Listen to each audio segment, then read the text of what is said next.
encara que siga modestament, jo crec que el que fa l'Ajuntament avui és donar un pas endavant, de tal forma que el proper dijous aprovarem una ampla modificació de les ordenances. En total són 11 les ordenances afectades per les diverses modificacions. Jo crec que hi ha 4 que són essencials. La de l'IBI i la de l'IAE, que va permetre reduir l'impost en un 50% quan s'implanta energia verda, que permeta una reducció del cost energètic almenys del 20%. La de l'impost de construccions, que suposarà que quan tu facis una inversió per tal d'implantar les plaques solars, per exemple, el que suposa aquesta inversió no estiga penat o gravat en l'ICIO sols en un 5% i no en el 100%. Que avui l'Ajuntament d'Ontinyent està donant un exemple d'una aposta molt gran, no només per la sostenibilitat, sinó també està donant una imatge que està apostant també per la indústria. En aquest cas s'ha ampliat també a comerç i a vivendes, que això també és de valorar, però el fet que a la indústria això es pot ajudar moltíssim també en els costos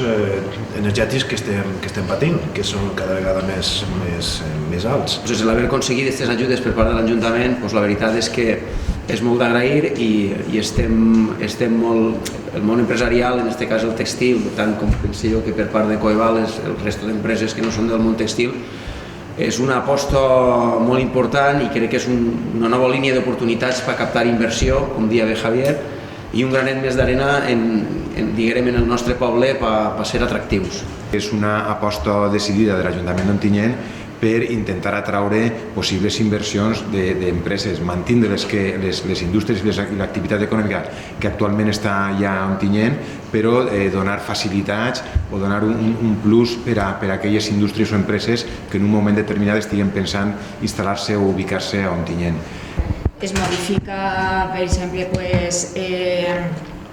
el que vos ha dit de la zona blava, per incorporar també el que són els vehicles que produeixen zero emissions, o, per exemple, es modifica també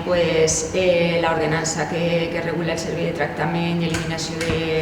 de residus, es deroga, perquè ara mateix aquest servici l'està prestant el COR, doncs ja no tenia sentit que estigués dins de les nostres ordenances, o es modifiquen ordenances com és la gestió de documents per adaptar a lo que diu la normativa, o per exemple la tassa que regula la utilització del domini públic.